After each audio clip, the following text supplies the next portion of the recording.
ছাই জমে জমে কত পাহাড়। এই বড় ভাই ভাড়া হয়েছে আমার ভাই আমার ভাড়া লাগবো না। কেন? আর কইলাম তো লাগবো না। এই মেয়ে কি ভাই, আমি আপনারা ভাড়া দিলাম, আমার হাফ ভাড়া কাটলেন না। এই মেয়ে আপনারা ভাড়া দিল, এই মেয়ের কাছে ভাড়া নেবেন না। মিয়া দেন, ভাড়া দেন, আমারটা দেন মেয়ে, আমরা ফ্রিতে যাবো। মিয়া দেন। আপনার সমস্যা কি? আমার বাসের ভিতরে আমি কাটতে বাড়ালাম না, এটা আমি বুঝবো। আপনি সকালবেলাতে ভাই ক্যাচাল করতেন। মেয়ে মানুষ দেখলে অবস্থা না, কেমন দেন? কিরে সবার ভাড়া লইলি, মায়ের ভাড়া লইলি না কে? না ওস্তাদ, কাটছি তো সবার। বই করছো বেটা, ভাড়ালো গাড়ি কি তেল দিয়ে চলে না পানি দিয়ে চলে? তেলের দাম তো উঠে দেবো নাকি? ছাই জমে জমে ম্যাডাম আর পরিচিত। পরিচিত মানে? ও আচ্ছা, এটাই কি তাহলে ওই মায়া নাকি? প্যার কা এক কাহানি। বুঝাই যখন হালাইছিস কি কম। আরে বেটা আগে কবি না। আমি চাই না দেখতে আমার এই অবস্থা দেখবো। আলো সারা তবে ঠিকানা হবে রঙিন। চেনো না মেরি ডাকে। এই এমন এদিকে আয়। ওস্তাদ কিরে তুই আজকে মেয়ের থেকে ভাড়া লস নাই? আর এটা মুখের মধ্যে কি পরে রাখছো? হ্যাঁ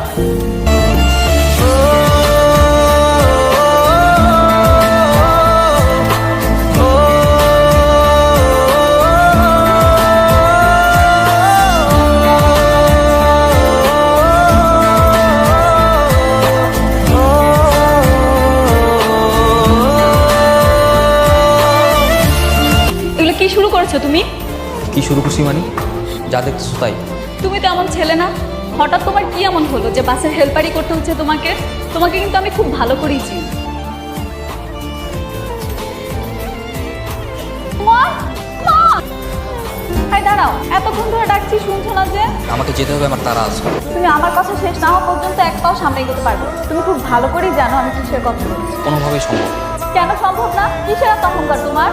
তুমি নিজেকে কি মনে করো? হ্যাঁ শুনি, তুমি কি জানো কত ছেলেরা আমার পেছনে লাইন দিয়ে দাঁড়িয়ে থাকে? তাহলে তাদের সঙ্গে রিলেশন করলেই তো পারো।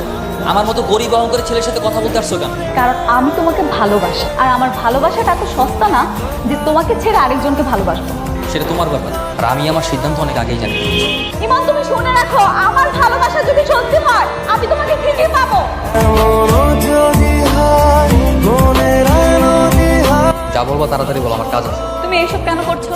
প্রয়োজনের কারণে। তোমার কি এমন প্রয়োজন যাতে করে তোমার পড়াশোনা বাদ দিয়ে বাসের হেল্পারি করতে হচ্ছে? বাবা মারা যাওয়ার পর পরিবারের সমস্ত দায়িত্ব আমার উপর পড়ে। এখন আমি যদি পড়াশোনা শুরু করি না, আমার মা বোন ছোট ভাই সবাই না খেয়ে নেবে। পরিবারের বড় সন্তানদের কোনো সকালাপ বলতে কিছু নেই। পরিবারের বড় সন্তানদের জীবনের জন্য অনেক কিছুই ত্যাগ করতে হয়। আঙ্কেল কিভাবে মারা গেছে? হঠাৎ ব্রেন স্ট্রোক করে। তুমি তো আমাকে এই কথা কখনো বলোনি। কারণ আমি আমার নিজের কষ্টের কথা কাউকে জানাতে পছন্দ করি। তুমি না এরকম বড় বড় কথা বলা বন্ধ করো। এই সপ্তাহের ভেতরেই তুমি আবার ভর্তি হবে। আমি চাই তুমি পড়াশোনা করো। সেটা কোনোভাবেই সম্ভব না। ইচ্ছে থাকলেই সব সম্ভব। তুমি সকালবেলা পড়াশোনা করবে আর রাতের বেলা তোমার ডিউটি করবে। শুধু রাতে ডিউটি করে কোনো কিছুই হবে না। তাছাড়া পড়াশোনা করতে এক্সট্রা অনেক খরচ আছে। তোমার পড়াশোনার যত খরচ লাগে সব আমি দেবো। তোমাকে এইগুলো নিয়ে টেনশন করতে হবে না। শুধু তুমি বন্ধুত্বটা টিকিয়ে রাখলে। বন্ধু? আমার দিক থেকে না হয় অন্য কিছু থাকলো, তোমার দিক থেকে বন্ধুত্বটাই থাকলো।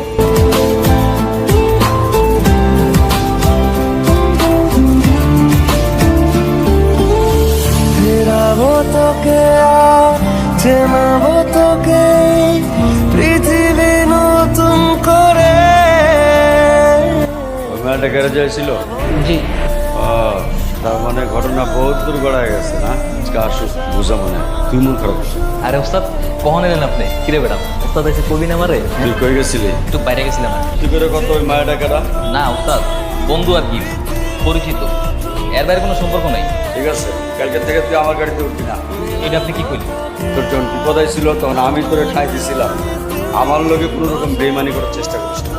ওস্তাদ জান দিয়ালাম, মাকের জিন্দিগি দেখে করুন। কথাটা মনে রাখিস। খাওয়ানো আছে খাইলাম। হবে রঙিন। চেনা না মেরি ডাকে আমি কি পাবো তাকে কবে রে। ভাই এই মন কোথায়? আরে তো ওস্তাদ অন্য গাড়ি দিয়েছি। কেন? আরে কালকে আপনি গ্যারেজে আইছিলেন না, এটা ওস্তাদ জানতে পারছি। মানে বকাবকি করছে।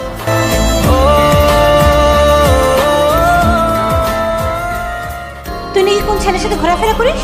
কে বলেছে মা? কথাটা সত্যি কিনা সেটা আগে বল। কালকে থেকে ওর বাইরে বের হওয়া বন্ধ, ওর লেখাপড়া করার দরকার নাই। বাবাকে কে বলেছে? তুই কি মনে করিস? হ্যাঁ, তুই কি মনে করিস তুই পড়াশোনা বাদ দিয়ে একটা ছেলের সাথে ঘুরে বেড়াবি আর সেইটা তোর বাবা জানবে না? হ্যাঁ, তোর বাবা নিজের চোখে দেখেছে তোকে একটা ছেলের সাথে ঘুরতে। মা, বিষয়টা হচ্ছে যে ছেলেটার সাথে আমার কোনো সম্পর্ক নেই, ছেলেটা আমার এমনি বন্ধু হয়। অত কিছু জানি না, তোর বাবা ডাকছে, তোর বাবার সাথে কথা বলবি। আয়। কালকে থেকে তোমার বাসার বাইরে বের হওয়া বন্ধ। খুব তাড়াতাড়ি তোমার বিয়ে ঠিক করতেছি, পাত্র অবশ্য আমার আগেই দেখা আছে। কিন্তু বাবা, এই বিষয়ে দ্বিতীয় কোনো কথা বলবো না তুমি। এই যাও ঘরে যাও, যাও ঘরে যাও। আচ্ছা আমার যদি বিয়ে হয়ে যায় তুমি আসতে পারবে তো? হ্যাঁ, আসবো না কেন, অবশ্যই আসবো। কিন্তু সেই দিন যদি তুমি ডিউটি অফ করে আসো, সেই দিনও তোমার ওস্তাদ তোমাকে অনেক বকাঝকা করবে। তোমার বিয়ের জন্য আসলে ওস্তাদ আর বকাবকি করবে। তাহলে রেডি থেকো, খুব শীঘ্রই তুমি আমার বিয়ের দাওয়াত পাচ্ছ। মানে কি বলতে চাইছো? তোমার সাথে যে দেখা করেছি সেটা বাবা জেনে ফেলেছে, এই জন্য আমার পড়াশোনা বন্ধ করে দিয়েছে, আর আমার বিয়েও ঠিক হয়ে গেছে। কি বলো, সত্যি তোমার বিয়ে হয়ে যাবে? হ্যাঁ সত্যি। আচ্ছা আমি ফোন রাখছি। হ্যালো হ্যালো, শোনো, হ্যালো।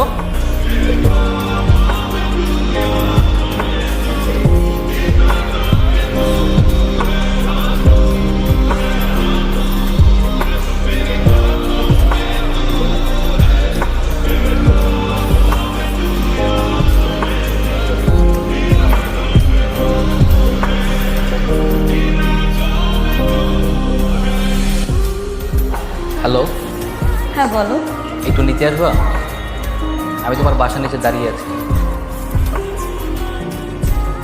তুমি আমার বাসা চিনলে কিভাবে?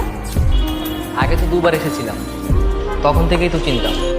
তুমি এখন চলে যাও, বাবা বাসায় আছে। বাবা যদি জানতে পারে তাহলে কিন্তু ঝামেলা হয়ে যাবে। কিন্তু আমি তো তোমার সঙ্গে দেখা করতে এসেছি। দেখা হয়েছে তো, এখন যাও। রিক্তা, তুমি কি সত্যি সত্যি বিয়ে করবে? জানি না, বাবা যদি চায় তাহলে তো আমাকে বিয়ে করতেই হবে। রিক্তা, কি রে, কার সাথে কথা বলছি? কারোর সাথে না কোনো। ও আচ্ছা শোন, তোর বাবা কিন্তু তোর বিয়ে ঠিক করেছে, আগামী পরশু তোর বিয়ে। কি বল, বাবা তো আমাকে কিচ্ছু জানে না। তোকে আবার কি জানাবে? তোর বাবা যেটা ভালো মনে করেছে সেই ডিসিশন নিয়েছে, এখানে জানাজানির কি আছে? তুই বড় হয়েছিস, তোকে বিয়ে দিতে হবে না? আচ্ছা শোন, টেবিলে খাবার দিচ্ছি, খেতে আয়।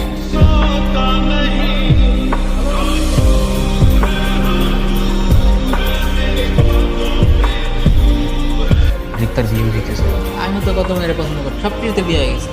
নিজের অবস্থানের লেগে সবসময় আমার কাছে অনেক ছোট মনে হইতো, প্রমাণজনক মনে হইতো ব্যাপারটা। বারবার এই মেয়েটাকে আমি ফিরিয়ে দিয়েছি।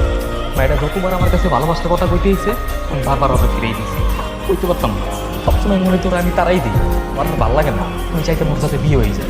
বারবার কিনলে গায়ে আমার কাছে, আমি কেডা? আমি একটা বাজার হেল্পার, আমার যায় অল্লগে ভাই কেডা আর আমি কেডা? ওই ওর অবস্থান আর আমার অবস্থান। কিন্তু আজকে যখন বিয়ে হয়ে গেছে গা, আমি সহ্য করতে পারতেছি না ভাই। আমার অনেক একা মনে হইতেছে ভাই, নিজের অনেক আমি পারতেছি না। তুই একটা কাজ কর, তুই ওরে নিয়ে পালায় যা। এটা আমার পক্ষে কোনোদিনও সম্ভব না, কেন? কারণ আমি আমার ওস্তাদের লাগে জিন্দিগিতে বেইমানি করতে পারবো না।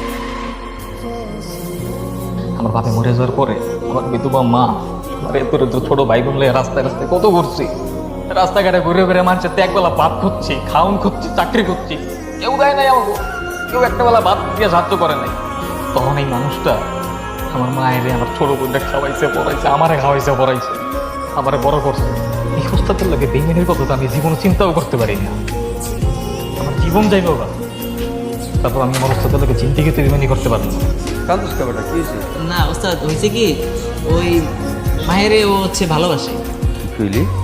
ওই কি করে হাসানি? না ওস্তাদ, ওদাই বাদ দেন তো, ওদাই কিনে কি করে বাথরুম মানে এটা কি কষ্ট? তুই এখানে পড়ে পড়ে কান্দবি আর আমি চুপ করে থাকবো? কি এলো চাইরো স্ক্যান? হন, আজকে তোর একটা কথা বলি। তোরা যেদিন আমি প্রথম পাইছিলাম ওদিন তোর বুকেটা নিয়ে গেছিলাম। জানাবস আমার একটা মায়া আছে, মনে করছিলাম তোরা মানুষ করে আমার মায়াটার লগে তোর বিয়ে দিবি। কিন্তু তুই যে অন্য জায়গায় ফাঁসে আসোস এটা তো আমার মাথায় আছে না। আচ্ছা যাক, ফাইসে যখন গেছি এখন তো কিছু করার নাই। তুই মায়ের এখন ফোন দিয়ে কবি রাতের বেলা রেডি থাকবে, আমরা বাস লয়ে যাবো, মায়ের তুলে লেয়ামো, তোর বিয়ার সব ব্যবস্থা আমি করবো। ওস্তাদ এটা আপনি কি কইতেছেন? সত্যি ওস্তাদ? সত্যি উত্তর কি আছে বেড়া, যা কইছি এটাই সত্য। অহনি ফোন দিবি, আর যেন ভুল না হয়। কে ওটা কল ধরো না? কত দিতেছি ফোন তো ধরে না। কষ্ট বেটা, আরে কল না ধরলে কি হইব? ঘরের ভিতরে যে ট্যান্ডেল হইব, বোন হলে যাবো না বেটা। ইমন!